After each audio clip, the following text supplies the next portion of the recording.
Philippine economy has grown significantly over the past few years, providing a brighter outlook for local artists and designers. We're here today at Manila Fame, where we're checking out the very latest and best proudly Philippine-made products that are going to make it big not just on a regional, but on a global scale.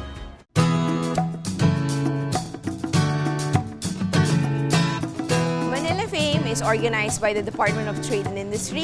It features furniture, home furnishings, or houseware, gifts and holiday decor. And what we really want to show the world is, design doesn't just come from the West. Good designers are here in the Philippines, and we want to be able to provide the world that window to the talent of the Filipinos. What we want to be able to carry is Design Philippines.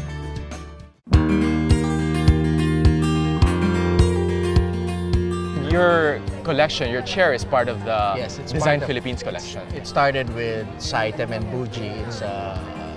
It's a collaboration thing that they want to do with different manufacturers in the Philippines and industry actually. Right. Lucky to be part of it. What you see here, I call it the Bordeaux chair. It's made out of black iron steel, and we finished it to look like antique bronze but plasticized. It's hammered to get that certain effect, and then coat it with a certain coating to make it watery or high gloss. Okay. Philippine-made products and Philippine design is really being valued in terms of how the market is reacting to the products that's developed by our Filipino manufacturers, together with the collaboration of brilliant creative minds who are the designers that we work with.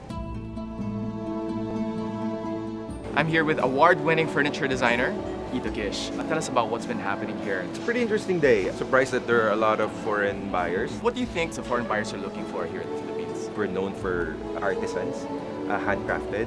These are not production line pieces where we produce 1,000 pieces in 1 hour. It's original, and you can see the craftsmanship of the pieces. And I think that's a very good edge of the Philippine products.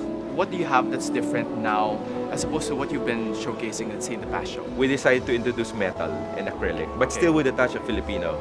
We use the print of the anahaw leaves and sampaguita, and it's a big departure from our usual wood and cane. I always think there's an amazing amount of creativity and craft, and I think people get better. I mean, we've always had good artisans, and I think the product evolves, and it just gets better and better, and I think it's an amazing result.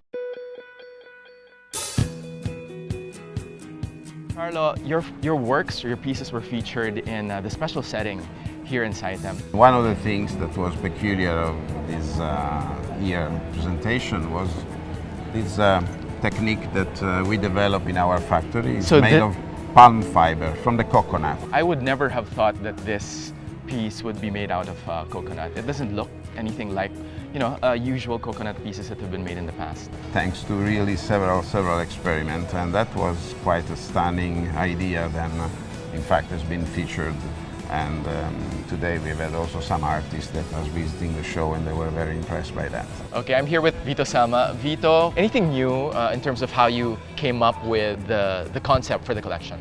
I have one table there that's more concept-based. It's a table inspired by Theo Jensen, and he creates sculptures that move and walk. I made a table that actually transforms into different shapes.